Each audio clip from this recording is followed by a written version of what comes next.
Cara salah dapatin 1 juta di Threads. Sekali lagi ya, cara salah dapatin 1 juta di Threads. Kenapa aku bilang cara yang salah? Karena aku sudah melakukannya di sekitar bulan September kemarin, sudah dapat 1 juta pertama. Sekarang road to 4 juta sebelum 4.000 followers. Kenapa aku bilang cara salah? Karena aku menemukan pola yang sebenarnya nggak perlu dilakuin sejak awal supaya potensi pemasukannya lebih gede. Cuma harus aku akuin, kita semua pasti sama di awal-awal. Kalau kita jual mahal di Threads, kita akan ragu produknya laku atau enggak. Itu bukan cuma kejadian sama aku, bukan cuma kejadian samamu juga, tapi banyak teman-teman yang ngalamin. So sebelum kita breakdown cara-cara salah lainnya, keadaannya ketika kita baru memulai, wajar kita masih lihat-lihat orang, masih mencoba memahami kondisinya. Kita juga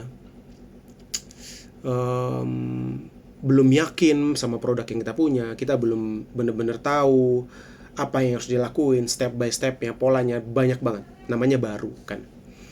Tapi yang bisa aku bilang dari sekarang, kesalahan pertama, cara salah yang pertama adalah jangan jualan produk bayar semaunya.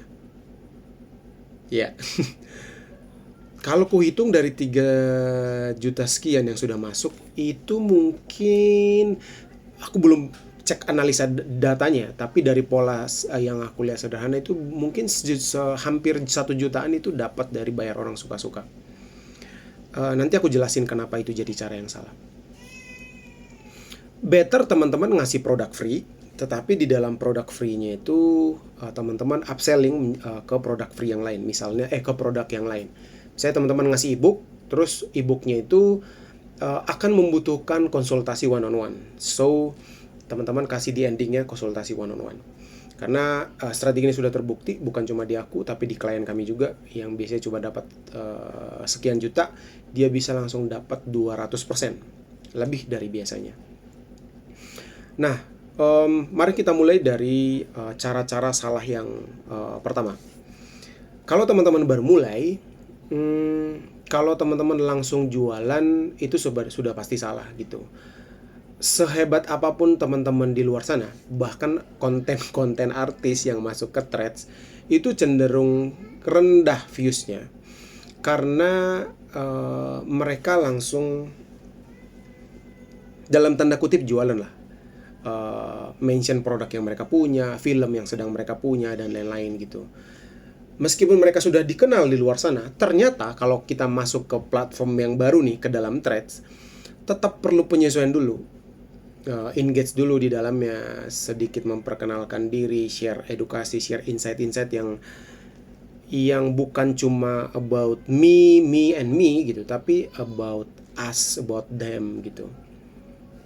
Karena akun-akun artis, influencer yang gede di luar Threads belum tentu rame. Itu sudah dipastikan. Udah testimoni banyak kreator di Threads. Justru lebih banyak yang nobody, tiba-tiba dia share banyak insight yang bermanfaat, akhirnya dia jadi rame di Threads. So, no jualan di awal. Yang kedua, kalau teman-teman memang sudah punya personal branding yang clear, bio yang sudah clear, udah tahu mau bikin konten apa, langsung bikin konten yang diniatkan untuk edukasi, soft selling untuk produk kalian, itu good. Itu very good for you gitu. Tapi kalau teman-teman belum yakin ya, nanti malah burn out. Sejauh ini yang konsultasi one on one sama aku tuh banyak yang akhirnya ragu di tengah jalan apakah konten yang dia bikin sudah benar atau belum. Itu satu case. Yang kedua, ada yang akhirnya gak yakin sama personal brandingnya, sama bionya, karena akhirnya ada menemui momen stuck gitu. Kan viewsnya gak akan selalu gede, namanya baru mulai, tiba-tiba viral itu bagus gitu ya. Tapi Kalau memang nggak enjoy momennya, burnout itu udah pasti. Yang terbaru, tadi malam kami baru selesai satu masterclass copywriting landing page. Aku senang banget testimoninya. Dia di titik dimana sudah sempat down, nggak yakin dengan kontennya, tapi ternyata setelah ketemu community kekitaan, terus punya teman-teman yang saling support, akhirnya dia tahu apa yang dia lakuin sudah benar gitu. Ini akan nyambung ke poin kita selanjutnya. So, after teman-teman sudah clear tadi, coba mulai dengan enjoy prosesnya dulu. Enjoy prosesnya maksudnya posting aja dulu apa adanya, nggak usah terlalu mikirin bio, nggak usah terlalu mikirin personal branding. Coba enjoy dulu prosesnya, share apa yang teman-teman suka gitu. Nah, kalau sudah sampai di level 1 bulan gitu ya, teman-teman sudah terbiasa, udah ngelihat postingan orang masuk setiap hari, udah ngelihat konten yang bagus seperti apa, konten yang jelek seperti apa, yang banyak views, engagement yang bagus gitu ya. Teman-teman udah mulai membadani nih si threads-nya. Dari situ baru aku sarankan teman-teman baru mikirin personal branding, baru mikirin bio dan content planning. Nanti kita punya tools namanya check-in untuk medical check-up account teman-teman, apa yang bagus, apa yang jelek, apa penyakitnya, gimana cara mengobatinya gitu. Kenapa aku bilang itu baru dijalankan di bulan kedua? Karena tadi ketika dimulai dari awal udah langsung mikirin itu, banyak yang akhirnya nggak punya background knowledge dalam marketing, akhirnya jadi stuck gitu. Dari awal nggak benar-benar yakin apa yang dilakuin. Tapi kalau teman-teman sudah yakin, ini personal brandingku, aku beneran memang pengen jualan di threads, tapi dengan cara edukasi, good for you, jalanin aja terus gitu. Tapi kalau nggak, kembali ke step awal, enjoy the process dulu. Karena kalau teman-teman sudah punya motivasi yang kuat, jalannya pasti panjang. Testimoni yang sering aku bilang adalah, aku udah mulai nge-YouTube dari tahun 2014-2015 karena awalnya cuma beneran nyari duit. Waktu itu belum ada minimal 1000 followers, 1000 subscribers, 4000 jam tayang itu belum ada. Dapat views nggak segampang sekarang, dulu agak susah gitu. Tapi satu views yang kita dapat pun tuh langsung ada hitungan dolarnya gitu. Nah, kalau waktu itu aku cuma bertahan 3 bulan karena cuma mikirin duit doang. Ketika bikin postingan sepi, akhirnya share sana sini kayak gitu-gitu, akhirnya jadi nggak maksimal hasilnya. Lalu kalau teman-teman sudah melewati itu, tahap selanjutnya adalah enjoy proses ini juga di tahap enjoy bersosial medianya. Enjoy bikin posting, enjoy saling berbalas-balas komen. Buat teman-teman, karena kebanyakan klien kita tuh member kita pekerja kantoran, terus emak-emak. Jadi waktu mereka sebenarnya hanya ada sekitar 2-3 jam kalau mama ya, di jam setelah anaknya dan suaminya berangkat kerja dan sekolah. Kalau pekerja kantoran itu setelah pulang kantor, paling di jam istirahat sebelum berangkat kerja, itu waktunya singkat. So, kalau teman-teman menikmati momennya di situ, itu akan bagus banget. Tapi kalau belum bisa menikmati di situ, tapi teman-teman pengen menghasilkan lewat threads, aku saranin motivasinya memang udah kuat dari awal. Plus, teman-teman sudah bikin tujuan jangka pendek dan tujuan jangka panjang. Karena kalau teman-teman misalnya sudah bikin tujuan jangka panjang, agak sulit dicapai kalau tujuan jangka pendeknya nggak ada. Misalnya aku pengen mengumrohkan bapak ibuku, aku butuh misalnya 100 juta. Cara dapatin 100 juta itu berarti kalau dibagi 120 juta, biar gampang kita hitung ya. Misalnya 10 juta setiap bulan, 10 juta bagi 30 hari, misalnya berapa tuh? 300.000 sekian. Oh, berarti 300.000 sekian itu kalau aku jualan produk harganya satu adalah 100.000, berarti sehari kurang lebih aku perlu dapatin 4 closing. 4 closing ini bisa aku dapatkan dengan misalnya anggaplah ya 24 postingan setiap hari misalnya. Itu yang bisa kita kalkulasikan. Jadi kalau daily kita udah tahu achievement setiap hari adalah minimal 24 postingan. 24 postingan minimal berarti akan mendapatkan 400.000 gitu. Jadi tujuan jangka pendek ini, langkah-langkah pendek ini yang akan membuat teman-teman tahu terukurnya untuk mencapai di ending tadi. Kalau nggak ada tujuan jangka pendek ini, kadang kita bukan terlena ya, terlelap dengan rutinitas jadinya. Eh, itu poin selanjutnya. Aku udah lupa, udah poin ketiga atau keempat.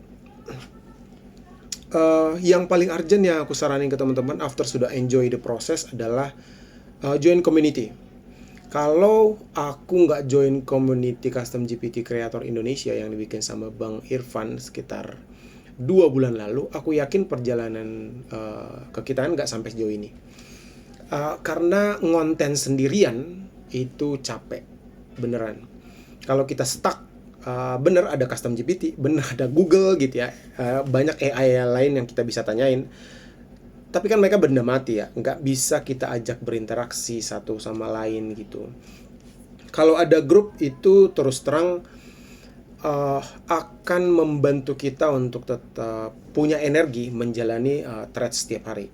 Misalnya postingan kita lagi sepi, postingan teman lagi naik, kita tiru apa yang bisa diambil. Demikian juga sebaliknya. So, itu berapa tadi? 4 atau 5 poin yang perlu teman-teman lakuin. Jadi salah kalau teman-teman nggak mengikuti tadi. Poin terakhir yang mau aku bilang adalah kenapa kita jangan jual produk bayar semaunya. Karena kita nggak punya kontrol. Psikologi marketingnya kurang lebih gini. Kalau ada orang, teman kita yang lagi butuh sesuatu, kita kasih produknya gratis, dia akan terutang dengan kita. Akan ada niatan, akan ada tersimpan dalam hati ucapan terima kasih, atau kayaknya aku perlu membalas kembali. Kalau bayar suka-suka, dia juga bisa bayar Rp100 untuk hasilmu yang sudah kau kerjain bertahun-tahun. So, kau nggak punya kontrol. Jadi better bagi free. Kasih harganya, misalnya harga 50.000, lalu kasih free ke mereka, kasih kode rahasia misalnya. Tapi, kalau teman-teman mau ngasih produk di awal, jangan cuma bukan cuma bayar suka-suka, tapi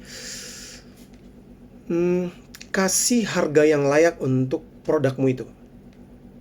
Maksudnya kayak gini.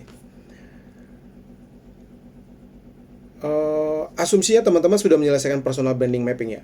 Teman-teman udah tahu aku siapa, value-ku seperti apa, aku pengalamannya berapa lama. Contoh singkat, teman-teman sudah pengalaman di dunia perbankan anggaplah 10 tahun. Lalu teman-teman udah mulai berpikir mencari side hustle atau udah mau pensiun misalnya. Terus teman-teman bikin start di threads, bikin ebook tentang finance, bikin one-on-one, bikin template perhitungan keuangan yang benar gitu ya. Terus teman-teman jual harganya cuma 10.000 misalnya. Kalau buat teman-teman yang berniat untuk pensiun, kalau ada uang pensiun bagus. Tapi kalau nggak ada, anggaplah gaji kalian terakhir 10 juta.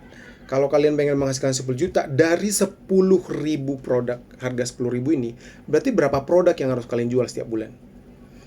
Kalau kita ingin hitungan sederhana, berarti berapa tuh? 1.000 yang perlu kalian jual. 1.000 satu bulan dibagi 30 hari berarti berapa tuh? 30-an sehari. Bisa apa enggak? Kan gitu. Lebih gampang kalau teman-teman menjual satu produk harganya 100.000, teman-teman pengen dapat 10 juta dalam satu bulan, berarti teman-teman cukup mengejar berapa tuh tadi? 100 gitu. Akan lebih mudah, berarti sehari minimal ngejual ke 3 orang gitu. Kalau harganya lebih gede lagi, lebih bagus. So, jual bayar semaunya itu sudah big no, dan please jangan jual murahan lagi. Di tahap ini akan nyambung banget ke mindset pertama yang sudah kita bahas. Namanya baru mulai nggak akan yakin gitu. Tapi kalaupun harus teman-teman jual murah di awal, juallah sebagai pondasi untuk dinaikkan ke harga standar yang sudah teman-teman punya. Aku selalu sarankan di kekitaan minimal harganya 50.000. Dengan catatan mereka sudah benar-benar mengkurasi produknya. Produk pertama misalnya jadi produk free, dikasih free, diminta insight setiap orang, habis itu di upgrade gitu. Em, Selanjutnya,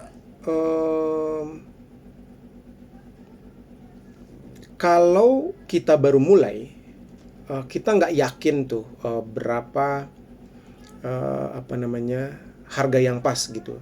Tapi bisa kita start, aku sarankan jangan di bawah 10.000 karena aku sempat jualan produk custom GPT harganya 7.200. Aku sarankan di harga 20 sih, jangan sampai 10.000 juga.